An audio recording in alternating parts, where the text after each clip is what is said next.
A very good evening. Thank you very much for choosing GHOne TV. My name is Kweku Temeng. It's always a delight joining you with the latest happenings throughout the country. Well, coming up in the next 60 minutes, we cross the length and breadth of the country. We'll bring you up to speed on all the stories that you're looking for. We'll talk politics. We'll bring you social issues. We'll touch on business, and we'll get you some sports updates. But before we do so, let's look at snippets of the top stories that we have for you tonight.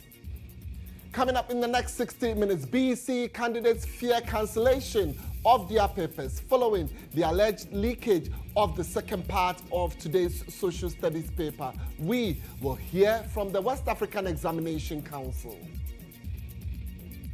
It wasn't that much good, but we tried our best. As for me, I tried my best. The way other schools were getting up, as for us, it was really hard. Also coming up tonight, the Convention People's Party is demanding the immediate resignation of MPP running mate Dr. Matthew Opoku-Prempeh over his Akufo-Addo is better than Dr. Kwame Nkrumah comments at his unveiling ceremony on Tuesday. Also ahead, leadership of the Civil and Local Government Staff Association have once boycotted a scheduled meeting with the National Labour Commission. Tonight we'll get you some more details. And in business, minority in Parliament accuses Attorney General of deceit in the judgment given against government in the ENI Vitol case. We'll be bringing you more details when we get to our business decks. Don't forget, tonight we'll also be loading you with some sports when Benghazi joins us tonight, and we'll be bringing you some entertainment as well. So be my guests within the next 1 hour as we come your way with all these stories and many more.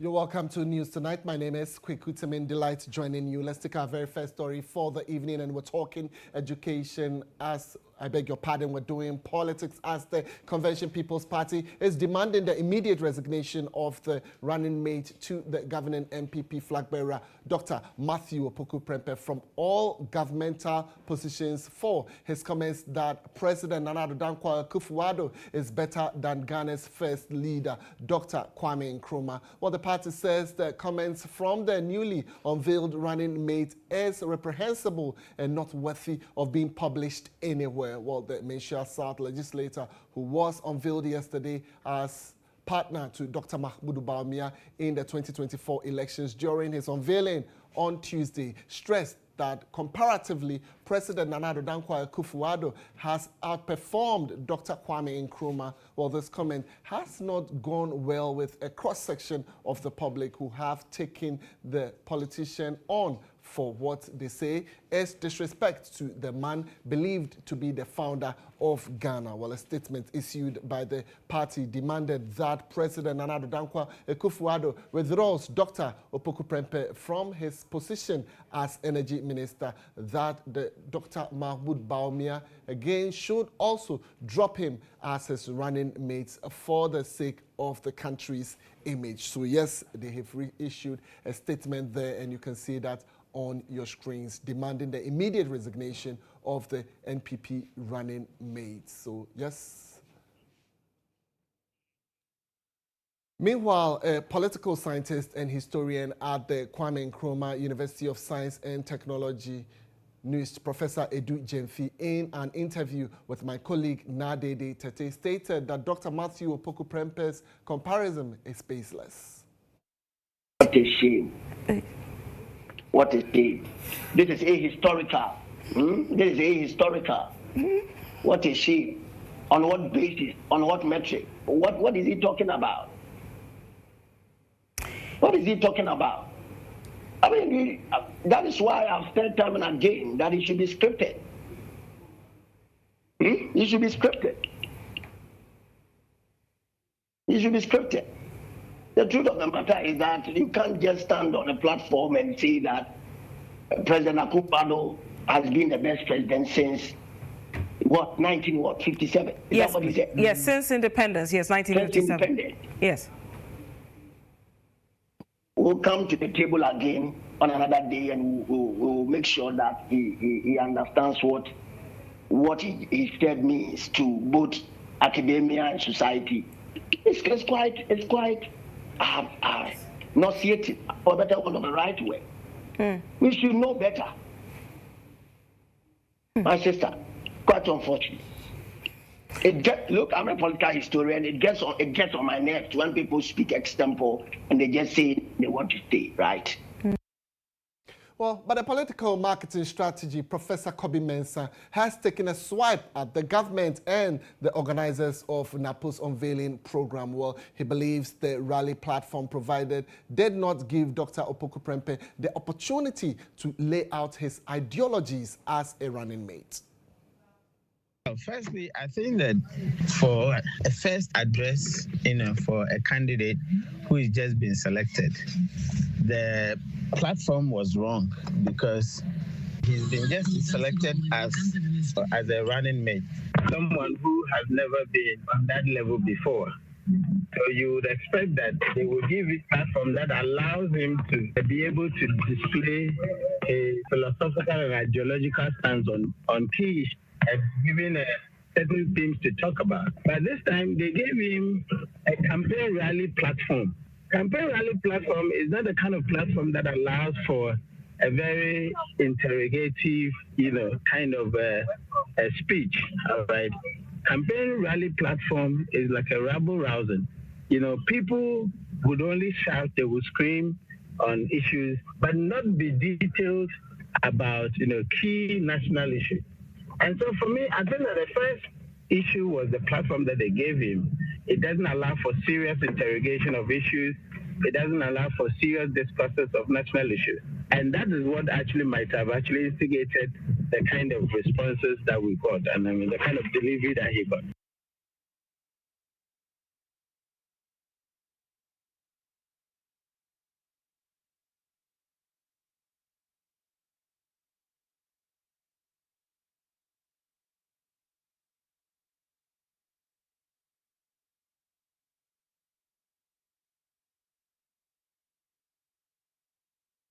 All right, so tonight you can join us on all our social media platform on issues surrounding NAPO's statement that President Akufo-Addo has outperformed all other presidents.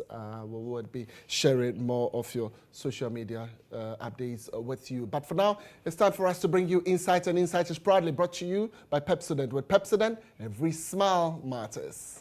On Insight tonight, GHOne News has uncovered the leakage of Section B questions of the social studies for the ongoing basic education certificate examination just ahead of the commencement of the paper today. Well, this is despite assurances by the West African Examination Council that measures have been put in place to ensure there are no leakages. And just 2 days after 3 teachers and 2 invigilators were arrested for alleged malpractices, let's engage the head of public affairs at WAEC for more on this particular development. Well, thank you very much for joining us tonight. I am totally excited that we're able to get you. But let me find out from you, is this leaked paper, question paper, part of the papers that came today?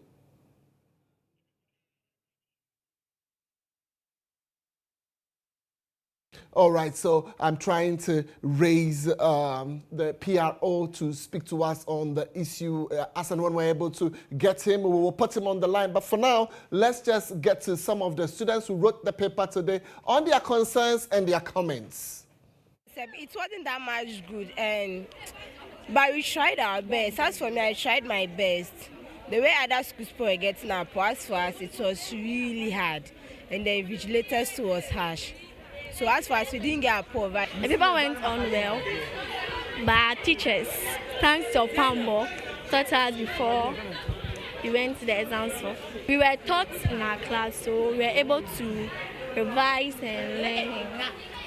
were able to write it, and I hope we'll pass well. It was cool. I thought when I see the paper, I'll get panic, but it was friendly. Thank God if we write all the 2 papers. So we are getting prepared for the next 2 papers to Friday. We didn't have any question paper. We did it with our head. I didn't even see the papers anyway. The exams was difficult. I was not able to do it. Even the compulsion. What I did was number 2. That's it. So let's get to John Papi, who's now ready to speak to us. Thank you very much, sir, for your time. So I'm just trying to find out from you, is this leaked question paper part of today's social studies exam papers that came? Good evening and thanks for having me.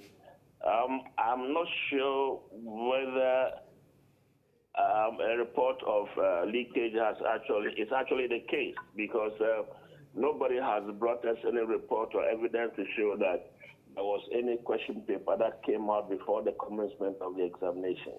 It leads me to the question of, have you even conducted any investigations into rumors surrounding that, look, the papers were out there, students had it. Have you started any investigation into it?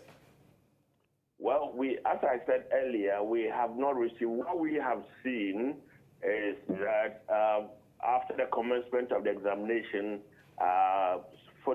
snapshots were taken and posted on social media. Now, when that happens, we cannot term that as leakage, because the questions would have left our custody and would be with the candidates who are actually in the examination or writing the exam. Share with us issues surrounding malpractice. Yes, we know you're putting in your very best, but what other measures are there to ensure that before students write any paper, we wouldn't see any remnants of supposedly questions that are out there that are likely to appear? Well, first of all, what we have tried to do, and indeed that has worked very well, has been to ensure that we keep to our own press house in order that the printing, we could monitor every single bit of the printing of the question papers. Now, the other thing that we've done is to ensure that in the course of moving the questions from the storage facilities to the centers, there are police escorts who would ensure that nobody tampers with them. Now, so if between this period of printing and then getting the questions to the examination centers, nothing comes out, then we know that on our part we would have done the right thing. But if the examination starts and maybe some unscrupulous person decides to take snapshots and post them on social media, that will be the difficult bit of it, and we would have no control over that. So this year, what we've tried to do has been to increase our monitoring across the country, and that has yielded the result of all these arrests that we are, effecting. Happy talk about arrests. So yes, 3 teachers and invigilator, 2 invigilators were arrested when it began a few days ago. Can you share with us what has become of the case very shortly? Okay, so besides those 3, we have arrested some 11 more. Okay, and these are people who have been handed over to the police because their actions were against the WAEC law, and they were prosecuted for court. All right. Process for court, sorry.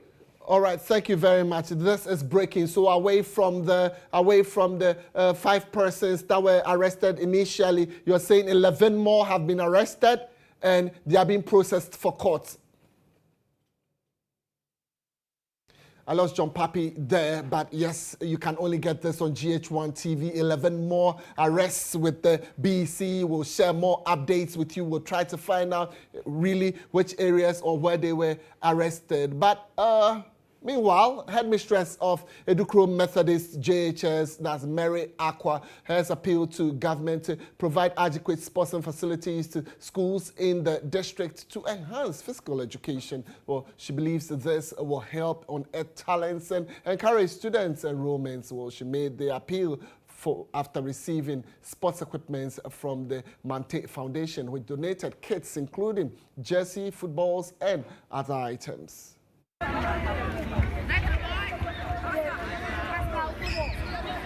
Most of them roam about aimlessly without doing anything. But with this, I think they will build up their skills so that some of them will come out as great footballers in future. I think they have to take it serious because with sports can take you to a higher level. Apart from all the academic work, there are other co-curriculum activities that can take you to a higher level that you might not know. So they have to take everything that they do seriously. And I'm even praying that the government will put more resources to that area so that the schools will have more trainers in other sporting activities, not only the football, so that it will also help them to go higher to other places, not only in Ghana, but as our donor is doing outside. Yeah.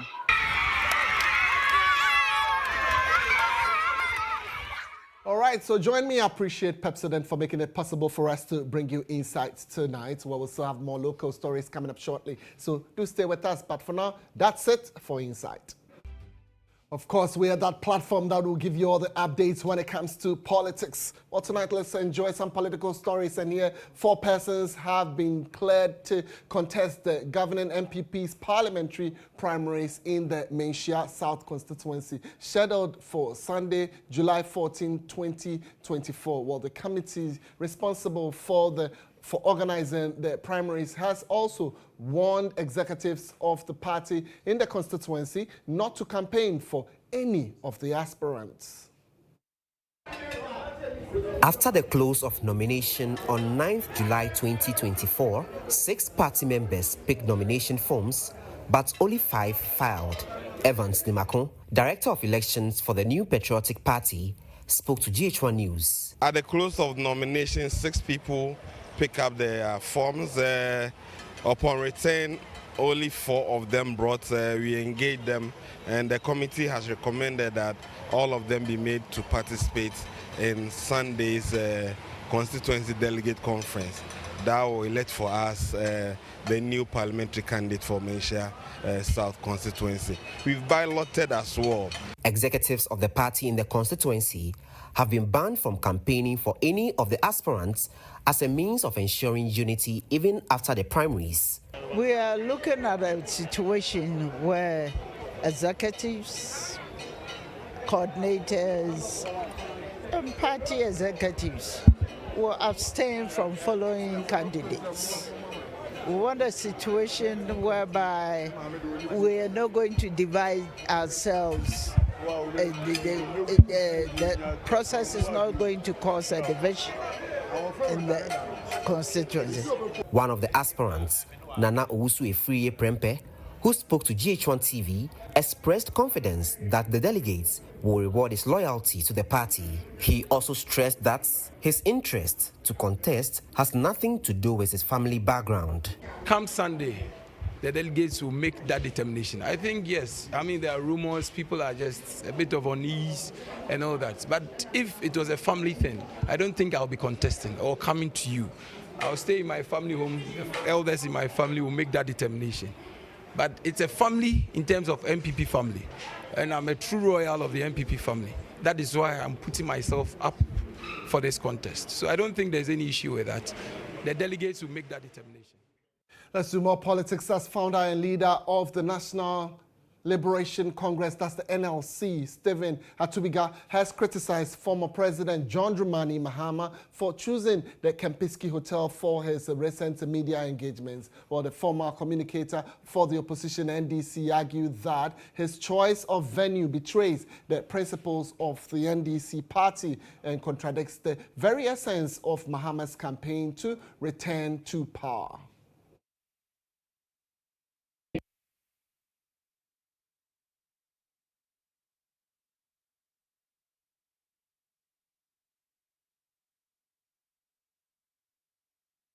We expected as notness for John Dramani Mahama to protect us. He left us. Right now, he's a loner. And if some of us or Aaron and go, definitely would have stepped on his toe. That big bro, you are the one who wants to be president. Kempinski is the wrong place, doesn't represent the Socialist Party. And that is why sometimes some of us, we miss Jerry.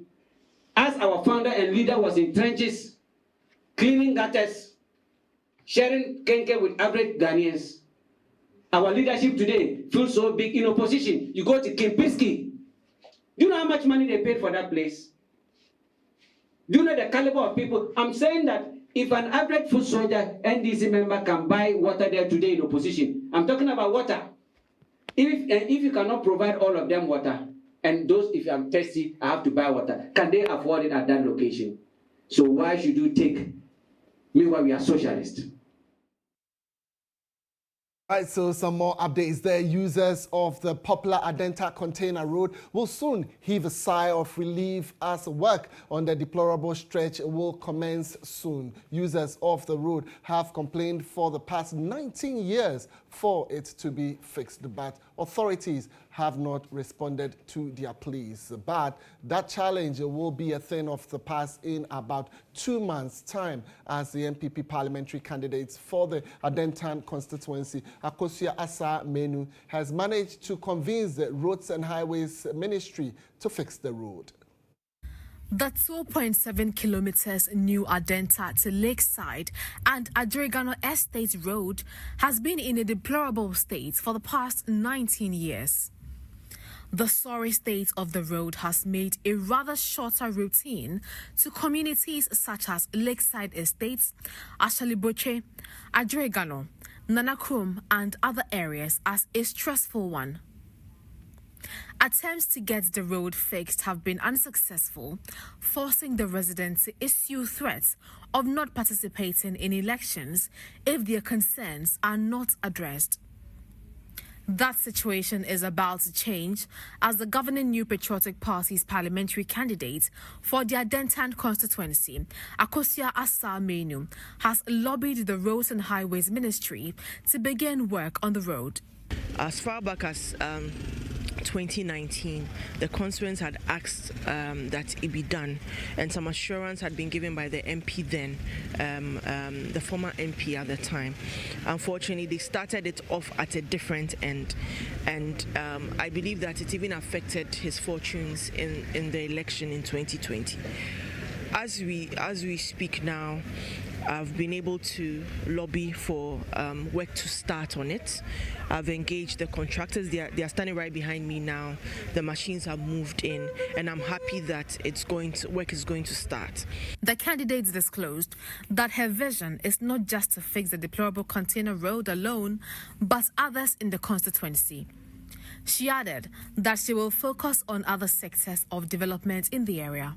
Some will say that it's not for the MP to focus on infrastructure, but a good leader and a good lobbyist can attract development into their constituency. This particular road has been like this for over 17 years. It doesn't speak well of a constituency, the nature of Adenta. We need better. So I know that over time, especially with this party and government, we can do more for the constituency. I would implore the constituents to stick with the government and the party going into the poll. The contractor working on the road told the media that all pre-construction works have been completed and work will soon start. They appealed to drivers who use the stretch to be patient when the project begins. Currently, the maximum or the majority of the works have been done. We've run some tests and we are working on the sub base so that we'll be able to complete the road. And then the drivers should expect a bit of traffic, like we are going to be an inconvenience to them. Some residents who spoke to the media expressed joy at the decision to have the road constructed after nearly 20 years.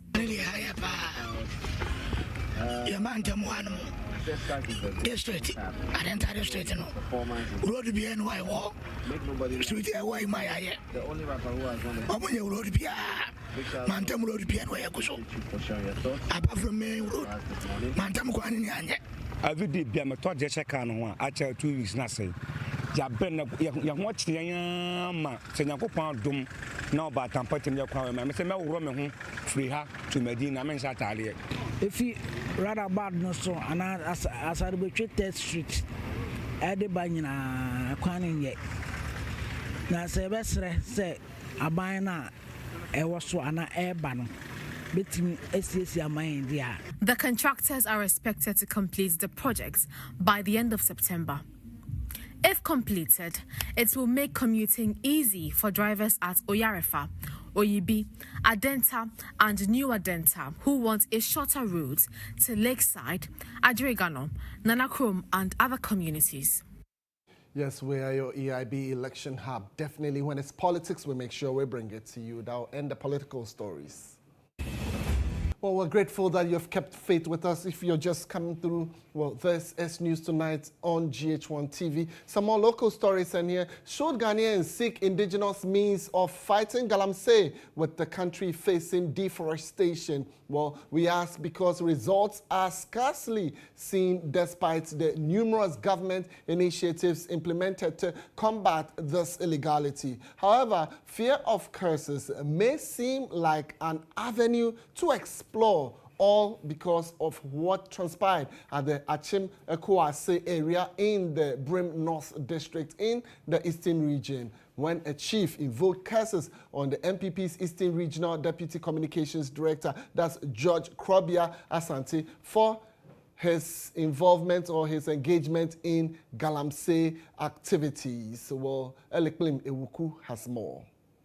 Since 1950, about 60% of Ghana's forest cover, which is roughly 2.7 million hectares, has been depleted. Experts warn if current trend continues, Ghana's forest could be entirely wiped out within the next 20 years. But while the Forestry Commission is ramping up its efforts against increasing illegal mining activities, some government-affiliated individuals could be seen as key obstacles to these efforts.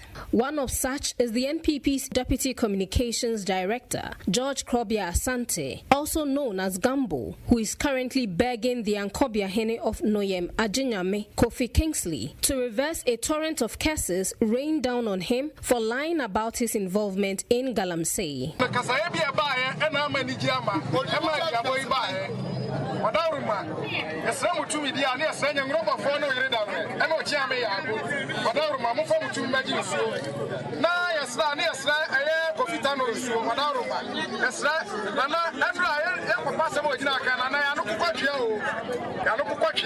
The incident occurred after Gambo claimed he had never engaged in illegal mining activities, angering some community members equally involved in galamsey. The Ankobia Hene called upon the river deity to curse Krobia Asante, invoking death if he had ever been involved in or benefited from galamsey. Fearing for his life, Krobia Asante reportedly confessed his involvement to local chiefs and requested clemency as well as the reversal of cases.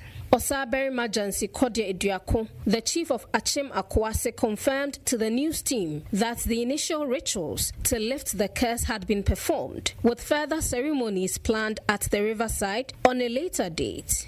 Accusations have been leveled against some government and NPP officials alleging their involvement in galamsey activities. Funnily, Krobia Asante, in March 2013, slammed the NDC for undermining government's anti-galamsey efforts. Should we then resort to cursing since legal avenues have failed to deliver results? That is food for thought. Well, all is set for us to bring you the latest happenings from our world of business. To stay.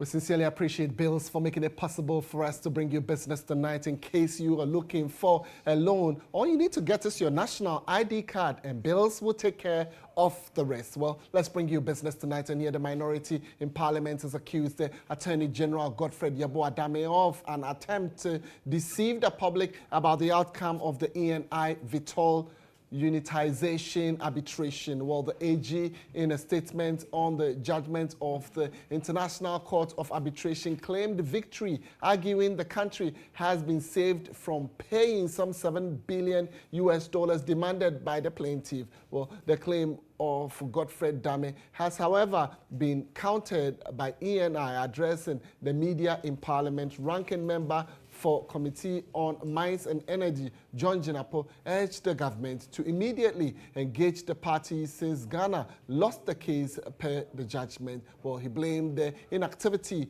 on the oil development front on decisions like the one government took against ENI, which are driving multinationals away from the sector. Based on this judgment, the earlier directive by the Minister of Energy, Mr. Peter Mewu, stands null and void. The tribunal ruled in favor of ENI and directed that Ghana should reverse that directive. Ladies and gentlemen, we call this press conference because it is becoming one too many. Government took a similar decision in the GPGC case and we lost hundreds of millions of dollars. Government took a similar decision in the Sahara case. We lost millions of dollars. Today, we are losing again through a decision taken by the Akufo-Addo government. Already, oil production has reduced from 71 million barrels annually to 48 million barrels. It means that in the course of 6 years, Ghana's oil has declined by 32%, and it continues to go on the decline. A lot of the major oil companies are exiting Ghana. ExxonMobil has exited Ghana. AGM has exited Ghana. Anadako has exited Ghana. ENI is in court with Ghana. And so Ghana is seen as a hostile investment destination. Government is not an appellant body. Government is not a Supreme Court. Government is not an appeal court. They've ruled against government. Government should accept that it erred and rather engage ENI Vitol so that they can find a harmonious, amicable solution. This attempt to whitewash the situation and misrepresent it is false. ENI did not claim any damage of 7 billion. If you read the entire document, there's no 7 billion claim. And the judgment even says that ENI can, if they want, pursue the avenue of seeking for cost damages. So that is untrue and that is completely false. All right, so in other business stories tonight, Chief Director of the Ministry of Transport, Mabel Asitsego, has said that the contract with Ashanti Port Services Limited, that's APSL, the concessionaire selected to develop the Boankra Integrated Logistics Terminal, was terminated by mutual agreement. Speaking to members of the Parliamentary Select Committee on Roads and Transport, Mabel Sego said APSL was unable to meet the financial terms of the contract despite several engagements and extensions leading to the termination. The Boankra Integrated Logistics Terminal project is owned by the Ghana Shippers Authority, with support from the Ghana Ports and Harbours Authority and the Ministry of Transport. Is now funded by the Government of Ghana. The visit by the Select Committee on Roads and Transport on Wednesday, 3rd July 2024, was in response to media reports that APSL had filed a writ at the Ghana Arbitration Center invoking the powers of the United Nations Commission on International Trade Law Arbitration to retrieve damages amounting to $3 billion for contract termination by the Ghana Shippers Authority. Honorable Chair, please, the concessionaire was supposed to fully fund the project, but Ashanti Port. The only unfortunate issue was that the COVID hit, and after the COVID, they kept saying that it was a COVID. That is how come they could not immediately raise the funds. So we gave them time and time again, they came back, and we still had issues. Project consultant Dr. John York briefed members of the committee on work done so far for Phase 1. Chairman of the committee, Kennedy Nyakun Ose, commended the Ministry of Transport, Ghana Shippers Authority, GHOne Construction Limited for their hard work. Director, who is the chief administrator of the ministry, has spoken. And she made a categorical statement that they've gone to PPA to seek approval. They've gone to Ministry of Finance to get all that they needed to do. Maybe there are some few things that they have to wrap up. But in terms of regularization, they've gotten the approval from PPA, everything. That's the most important thing, which they've gotten it. So, that have captured it as part of the challenges. Maybe after the response from the ministry. When they go, the next review, they will review whatever they've written in there. I think that is the most important thing. Ranking member of the committee, Isaac Ajay Mensah, called for increased engagement with the community. The contract of GHOne Company Limited has not been regularized, and the request was that government should regularize that project for him so that he'll be able to even seek funding. And that is what I also want to add my voice to, that indeed they should support this gentleman for the project or for his contract to be regularized. It's also very clear that we realize there has been variation. We were told that an amount of $111 million has now escalated to over, $308 million. That's a huge escalation. And we think that if that variation was not approved in the contract, they should have come to Parliament to seek approval. And we are hoping that they will come, because the chairman said that he will encourage the minister to come to Parliament to seek for regularization of that extent. All right, so let's talk about labor matters at this moment. And here, the Civil and Local Government Staff Association, I'm talking about CLOGSAG, has for the second time boycotted a scheduled meeting with the National Labour Commission, that's the NLC, Fair Wages and Salaries Commission, Ministry of Employment and Labour Relations, as well as the Ministry of Finance. CLOGSAG, which has been on strike since July 3, 2024, is protesting the government's failure to implement a new salary structure agreed upon in 2022. This is the second time CLOGSAG has boycotted a meeting, citing the government's failure to honor its commitment. Observations at various ministries, departments, and government agencies revealed a significant impact from the strike, with offices visited being largely deserted by GHOne reporters.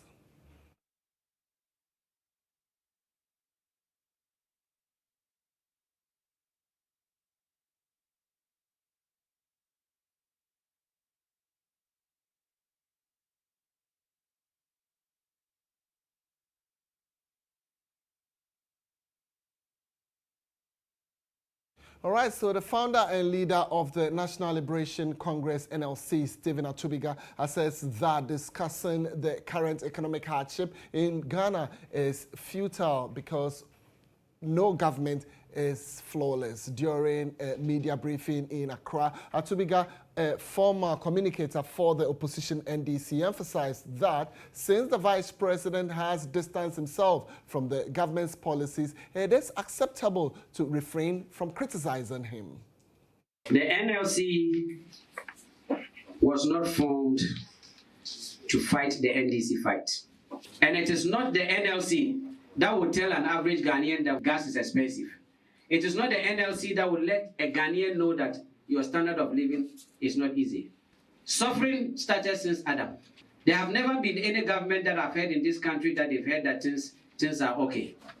When NDC was in government, we all saw the complaint and the crying. So show me any government and I'll tell you the difficulties. In Kufuor's time, we saw the Kufuor gallons. It didn't take Atubiga in Binduri to let Ghanaians know that the reality, the Kufuor gallon was a problem. And any government that is not making citizens happy, you have the strength at the ballot box. When President Nana came, he said he's going to do planting for the jobs because President John Dramani Mahama, he came and met a lot of infrastructure from my brother. Then he said planting for food and jobs. He won. The second term, he said it's going to be year of roads. They gave him the mandate. My brother, in election, there is nothing like strategy. It's a formula. And election is not government structure that wins election, it's your party structure. It is a party that gives birth to a government. So if Ghanaians are suffering, things are difficult, yes, it is true. But NLC is not in government, and I don't think what NLC says that will matter in changing the government. All right, that's about all we have for you in business tonight. We appreciate Bill's microcredit. Well, up next, we're bringing you the latest from our world of sports. And you're welcome on to sports. We begin from some news from Kumasi, where new striker, midfielder, for Kotoko, Emmanuel Entry has stated that the club made contact with him toward the end of last season's Ghana Premier League campaign. 24-year-old from Olympics joined after a 2-year stint with Olympic. The Accra-based side got relegated, as you all know, from the Ghana Premier League, finishing 16th in the 18-team league. According to Entry, Kodoko true head coach Dr. Nate Ogum showed interest in him for the first time, reason why he chose to join the Warriors over other options. Let me just give you some updates on the ongoing game in the Euros. Its first half is England 1, Netherlands 1, 1-1 as it stands now. Xavi Simons with a goal for the Dutch team, and Harry Kane with the equalizer through a penalty spot for the English team. Game still ongoing. But in tennis, Djokovic is through to the semi-final of the ongoing Wimbledon after Alex de Minaur withdrew from their last eight because of a hip injury. The Aussie ninth seed was scheduled to take on the 24th Grand Slam champion Djokovic in today's second game on center court. Djokovic has been handed a walkover, therefore, and will face Italy's Lorenzo Musetti in the semi-finals. Now, here is a devastated Alex de Minaur announcing his withdrawal from the tie against Novak Djokovic. But don't forget, Sarkodie Kim Promise are going to perform at the Olympic Games. It's been announced. So that's it for sports. Well, definitely a moment to make Ghana proud. Sarkodie Kim Promise. Well, I think we should get tickets and be there. Benghazi, what do you think? All right.